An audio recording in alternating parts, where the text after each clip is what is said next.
এখানে ভাই ভাইয়ের রক্ত ঝরাচ্ছে, প্রতিবেশী প্রতিবেশীর, কোনো সময় সামাজিক এক দল আরেক দলের, কোনো সময় এক রাজনৈতিক দল আরেক রাজনৈতিক দলের, কোনো সময় এক বিশ্বের একটা দেশ আরেকটা দেশের। পুরো বিশ্বে ছোট থেকে বড় যে স্তরে আপনি উঠবেন দেখবেন রক্তপাত রক্তপাত রক্তপাত। নবীজি বলে গিয়েছিলেন শেষ জামানায় এই রক্তপাতটা প্রচুর বাড়বে, এত বাড়বে যে হত্যাকারী জানবে না কেন তাকে মারলাম, আর নিহত ব্যক্তিও বুঝবে না কেন আমি মরলাম। সুবহানাল্লাহ। চিন্তা করতে পারেন, আপনারা রাস্তায় গন্ডগোল করতে যান, অনেক সময় যে বের হয় সেও জানে না কেন, কিসের উদ্দেশ্যে লড়ছি, আর যে মারে সেও জানে না কি জন্য ভাইকে মারলাম। এটা শেষ জামানা। হত্যাকারী ব্যক্তি জানবে না যে কেন আমি হত্যা করছি, মাকতুল জানবে না যে কেন আমি মরলাম। শেষ জামানা হারাজ বাড়বে, হারাজ হারাজ হারাজ। নবীজি বলছেন হারাজ বাড়বে, সাহাবীরা বলছেন হারাজ কি ইয়া রাসূলুল্লাহ? নবীজি বলছেন যে মানে অস্বাভাবিক হারে হত্যাকাণ্ড বাড়তে থাকবে। আমি বস্তুত এটাই শেষ জামানা, যখন সাদাকে কালো মনে হবে, কালোকে সাদা মনে হবে, হককে বাতিল মনে হবে, বাতিলকে হক মনে হবে, যেটা ন্যায় ওটাকে অন্যায় মনে হবে, যেটা অন্যায় সেটাকেই ন্যায় মনে হবে। নবী সাল্লাল্লাহু আলাইহি ওয়াসাল্লাম বলে গিয়েছেন আনতালি জালামাতু রাব্বাতুহা, শেষ জামানায় দাসী তার মনিবকে জন্ম দিবে, দাসী তার মনিবকে জন্ম দিবে। কখনো দাসী তার মনিবকে জন্ম দেয় না, মানে ন্যায় অন্যায়, হক বাতিল, সত্য মিথ্যা এগুলোর মানদণ্ড উল্টে যাবে। ন্যায় হবে অন্যায়, অন্যায় হবে ন্যায়, হক হবে বাতিল, বাতিল হবে হক। যেটা সত্য সেটাই মিথ্যা মনে হবে, যেটা মিথ্যা সেটাই সত্য মনে হবে, যেটা অন্ধকার সেটাকে আলো মনে হবে, যেটা আলো সেটাকে অন্ধকার মনে হবে। হালালকে মানুষ হারাম করবে, হারামকে হালাল করবে। চুরি করলে কি করতে হয়? কোরআন বলেছে হাত কেটে ফেলো। কে বলেছে? কোরআন কার বাণী? এটা কি আমাদের বানানো কোনো কিতাব? নাউজুবিল্লাহ। কোরআনের এক একটা বর্ণ নুক্তা যে আল্লাহর পক্ষ থেকে এসেছে কোনো সন্দেহ আছে? এবং এর মধ্যে যে প্রত্যেকটা বিষয়ের সমাধান আছে এতে কোনো সন্দেহ আছে? আল্লাহ পাক বলছেন যদি কেউ চুরি করে, চোর হোক ছেলে অথবা মেয়ে, তাহলে হাতটা কেটে ফেলে দিও, কবজি পর্যন্ত। কি পর্যন্ত? কবজি পর্যন্ত। কিন্তু আমি আপনাকে এটা দাওয়াত দিচ্ছি বা সতর্ক করতে পারি, আমি এটা আপনার উপর বাস্তবায়ন করতে পারবো না, বা কোনো কোনো ক্ষেত্রে আমরা রাষ্ট্রীয়ভাবে এটা বাস্তবায়ন করতে পারবো না। এটাই বাস্তবতা। শুধু আমাদের দেশ পারবে না তা নয়, অনেক কান্ট্রি পারবে না, পৃথিবীর প্রায় বেশিরভাগ দেশই পারবে না। যেখানেই এগুলো বাস্তবায়ন করার চেষ্টা করা হবে বা কেউ করবে, তাদেরকে পশ্চিমারা কালো তালিকাভুক্ত করে ফেলবে। আমি বোঝাতে চাচ্ছি যে আল্লাহ পাকের জমিনে তার দিন কায়েম করে দিয়ে গিয়েছিলেন নবী মুহাম্মদ সাল্লাল্লাহু আলাইহি ওয়াসাল্লাম। কত বছরে? 23 বছর। তখন কি চোরের হাত কাটা হতো? হতো না? তখন কি রজমের শাস্তি দেয়া হতো? তখন কি কেউ মদ পান করলে বেত্রাঘাতের শাস্তি ছিল? আচ্ছা, তখন কি কেউ মুরতাদ হয়ে গেলে মৃত্যুদণ্ডের শাস্তি ছিল? তখন কেউ যদি ধর্ষণ করত তাকে কি কতলের শাস্তি ছিল? হত্যার বদলে হত্যার শাস্তি ছিল? হাতের বদলে হাত, চোখের বদলে চোখ, কানের বদলে কান, দাঁতের বদলে দাঁত, এই শাস্তি ছিল? মানে নবী সাল্লাল্লাহু আলাইহি ওয়াসাল্লাম যেভাবে ইসলাম প্রতিষ্ঠা করে দিয়ে গিয়েছিলেন, তাতে ইসলামটা 100% আল্লাহর জমিনে প্রতিষ্ঠিত ছিল। এবং ওই বেস বা ওই ফাউন্ডেশনের উপর দাঁড়িয়ে আরো 2.5 বছর এই বিশ্ব শাসন করেছেন আবু বকর সিদ্দিক রাদিয়াল্লাহু আনহু, যিনি ইসলামের প্রথম খলিফা। ইসলামের প্রথম খলিফা। খলিফা শব্দটা আমরা কি পরিচিত? খলিফা মানে কি? আচ্ছা, এখানে একটু বুঝেন। আল্লাহ রাব্বুল আলামিন কোরআনে 2 জায়গায় খলিফার কথা বলেছেন। কয় জায়গায়? ভাই আমি স্টাডি করেই বলছি। কয় জায়গায়? 2 জায়গায়। এক হচ্ছে সূরা বাকারায়, একটা কোথায়? প্রথম দিকে আছে। আরেকটা হচ্ছে সূরা সদে। কোন সূরা? সদ। সূরা বাকারায় আল্লাহ পাক খলিফা বলেছেন আদম আলাইহিস সালামকে। কাকে? আর সূরা সদে আল্লাহ পাক খলিফা বলেছেন দাউদ আলাইহিস সালামকে। কাকে? আচ্ছা, এবার একটু খলিফা কি এটা বুঝি, তারপরে সামনে যাই। আল্লাহ পাক বলছেন বিসমিল্লাহির রহমানির রহিম, ওয়া ইয ক্বালা রাব্বুকা লিল মালায়েকা ইন্নী জাইলুন ফিল আরদি খলিফা। বলেছেন তো সবাই? সমস্যা হচ্ছে আমরা সবাই কোরআন তো পড়ি কিন্তু হয়তো বুঝি না, বা এর উপযুক্ত ব্যাখ্যা আমাদের সামনে হয়তো পেশ করা হয় না, কারণ আমরা তো বেশিরভাগ সময় একে অপরের গোশত খাওয়া নিয়ে ব্যস্ত আছি আর কি। তাই না? এবং এটাকে আমরা কি বলবো, যে ভালো কাজ মনে করি, হকের পথ মনে করি। বস্তুত এটাই শেষ জামানা, যখন সাদাকে কালো মনে হবে, কালোকে সাদা মনে হবে, হককে বাতিল মনে হবে, বাতিলকে হক মনে হবে, যেটা ন্যায় ওটাকে অন্যায় মনে হবে, যেটা অন্যায় সেটাকেই ন্যায় মনে হবে। নবী সাল্লাল্লাহু আলাইহি ওয়াসাল্লাম বলে গিয়েছেন, আনতালি জালামাতু রাব্বাতুহা, শেষ জামানায় দাসী তার মনিবকে জন্ম দিবে।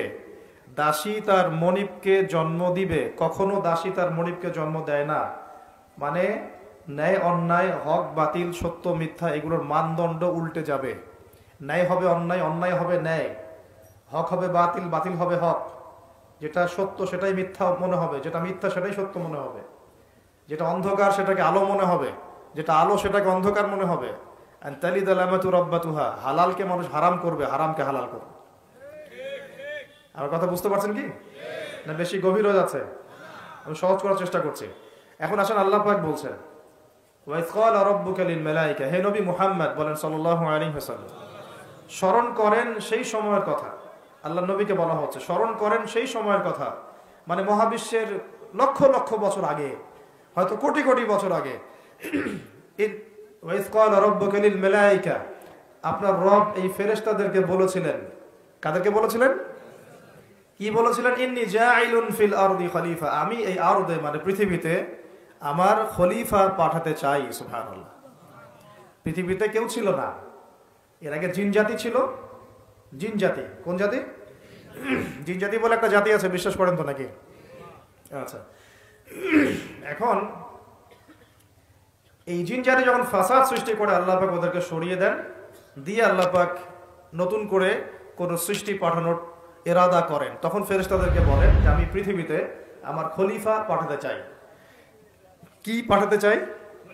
শব্দটা আবার বলেন, খলিফা। আচ্ছা, এবার আসেন তো, ফেরেশতারা বলেন আতাজআলু ফিহা, আপনি কি এমন কাউকে সেখানে পাঠাতে চাচ্ছেন, মাইয়ুফসিদু ফিহা, যে পৃথিবীতে গিয়ে ফাসাদ সৃষ্টি করবে, দাঙ্গা হাঙ্গামা ফাসাদ সৃষ্টি করবে, ওয়াসফিকুদ দিমা, এবং একে অপরের রক্ত ঝরাবে, রক্তপাত ঘটাবে। ওয়া নাহনু নুসাব্বিহু বিহামদিকা ওয়া নুকদ্দিসু লাক, অথচ আমরাই তো আপনার প্রশংসা করি, তাসবিহ পাঠ করি, কি প্রয়োজন? আপনি কি এমন কাউকে পাঠাতে চাচ্ছেন যে পৃথিবীতে গিয়ে দুইটা কাজ করবে? ফেরেশতারা বলেছেন কয়টা কাজ করবে? এক, বলেন, ফিতনা ফাসাদ সৃষ্টি করবে। দুই, একে অপরের রক্তপাত ঘটাবে। পুরো বিশ্বের দিকে তাকায় দেখবেন এবার, এই মানব জাতি এই দুইটা কাজ করতেছে, হয় ফিতনা ফাসাদ সৃষ্টি করতেছে অথবা রক্তপাত ঘটাচ্ছে। এখানে ভাই ভাইয়ের রক্ত ঝরাচ্ছে, প্রতিবেশী প্রতিবেশীর, কোন সময় সামাজিক এক দল আরেক দলের, কোন সময় এক রাজনৈতিক দল আরেক রাজনৈতিক দলের, কোন সময় এক বিশ্বের একটা দেশ আরেকটা দেশের। পুরো বিশ্বে ছোট থেকে বড় যে স্তরে আপনি উঠবেন দেখবেন রক্তপাত রক্তপাত রক্তপাত। নবীজি বলে গিয়েছিলেন শেষ জামানায় এই রক্তপাতটা প্রচুর বাড়বে, এত বাড়বে যে হত্যাকারী জানবে না কেন তাকে মারলাম, আর নিহত ব্যক্তিও বুঝবে না কেন আমি মরলাম। সুবহানাল্লাহ। চিন্তা করতে পারেন, আপনারা রাস্তায় গন্ডগোল করতে যান, অনেক সময় যে বের হয় সেও জানে না কেন, কিসের উদ্দেশ্যে লড়ছি, আর যে মারে সেও জানে না কি জন্য ভাইকে মারলাম। এটা শেষ জামানা। হত্যাকারী ব্যক্তি জানবে না যে কেন আমি হত্যা করছি, মাকতুল জানবে না যে কেন আমি মরলাম। শেষ জামানা হারাজ বাড়বে, হারাজ হারাজ হারাজ। নবীজি বলছেন হারাজ বাড়বে, সাহাবীরা বলছেন হারাজ কি ইয়া রাসূলুল্লাহ? নবীজি বলছেন যে মানে অস্বাভাবিক হারে হত্যাকাণ্ড বাড়তে থাকবে। ওই খেলাফত থেকে খলিফা এই শব্দটা নিয়ে কথা বলছি এখন। আমি আবু বকর সিদ্দিকে ছিলাম রাদিয়াল্লাহু আনহু। ফেরেশতারা বলছেন আপনি কি এমন কাউকে পৃথিবীতে পাঠাতে চান গিয়ে রক্তপাত ঘটাবে অথবা ফাসাদ সৃষ্টি করবে? যেটা বললাম এখনকার বিশ্বে দুটোই আমাদের কাজ। তো আল্লাহ পাক বলছেন ইন্নী আ'লামু মা লা তা'লামুন, ইন্নী আ'লামু মা লা তা'লামুন, দেখো আমি যা জানি তোমরা সেটা জানো না। মানে আমার কিছু শুকরগুজার বান্দা থাকবে যারা এরকম ফিতনা ফাসাদ করবে না এবং রক্তপাতও ঘটাবে না, তাদের জন্যই আমি প্রস্তুত করেছি জান্নাতুল ফিরদাউস। সুবহানাল্লাহ। তো এখন ফেরেশতাদের মতামত আপনারা শুনলেন, আল্লাহ পাকের কথাও শুনলেন। এখন আল্লাহ রাব্বুল আলামিন তার খলিফা হিসেবে সৃষ্টি করলেন তার নিজ হাতে আদম আলাইহিস সালামকে। সুবহানাল্লাহ। প্রথম মানবকে, তিনি নবীও হলেন, তিনি প্রথম মানব এবং তিনি খলিফা। এখন আদম আলাইহিস সালামকে তার স্ত্রী সহ জান্নাতে থাকতে দেয়া হলো। এই ঘটনা আপনারা জানেন। ইবলিস এসে প্ররোচিত করলো।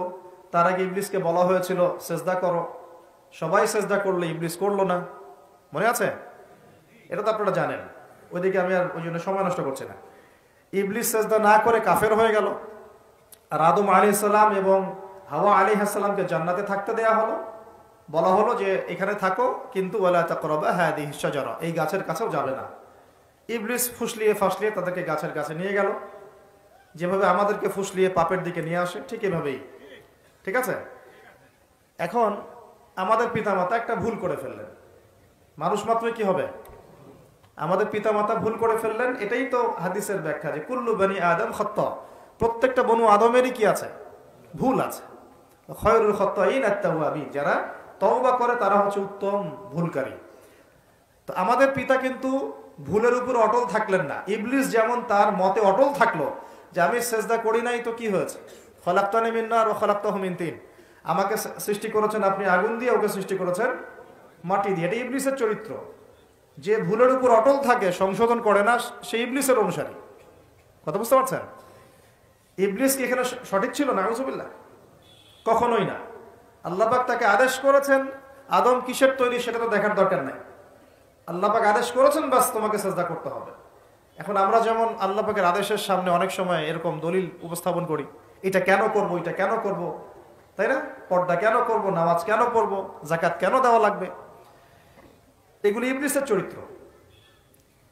আর ইবলিস চ্যালেঞ্জ করলো আল্লাহকে, আল্লাহ পাক তাকে বের করে দিলেন, ফাখরুজ মিনহা ফাইন্নাকা রাজিম, এখান থেকে বের হও, তুমি অভিশপ্ত। ওয়াইন্না আলাইকা লা'নাতা ইলা ইয়াউমিদ্দিন, কিয়ামত পর্যন্ত তোমার উপর লানত, অভিশাপ।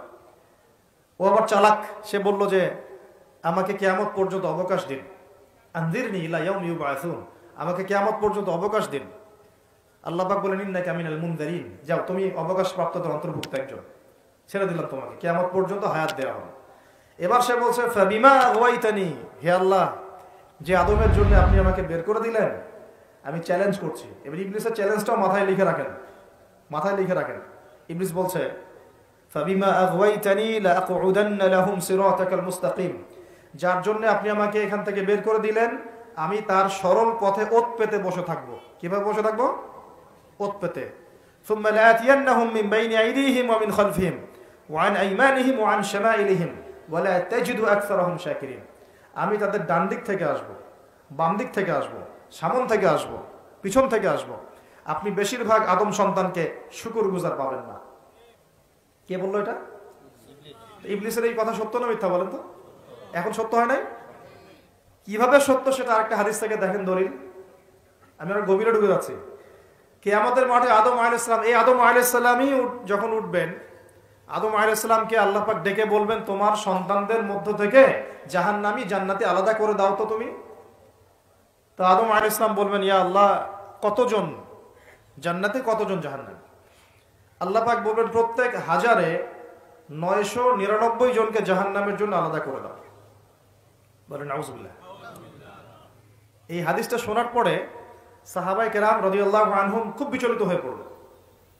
তখন নবী সাল্লাল্লাহু আলাইহি ওয়াসাল্লাম আশ্বস্ত করলেন যে ওই যে 1% জান্নাতি দেখা যাচ্ছে, এগুলো উম্মতে মুহাম্মাদের মধ্যেই বেশি হবে ইনশাআল্লাহ। তবে কোন উম্মতে মুহাম্মাদি যে নামাজ পড়ে না, রোজা রাখে না, যাকাত দেয় না, শরীয়তের বিধিবিধানের কোনো পরোয়া করে না, কোরআনটা পর্যন্ত তেলাওয়াত করতে চাচ্ছে না, সেই উম্মতে মুহাম্মাদি কথা বলা হচ্ছে কি?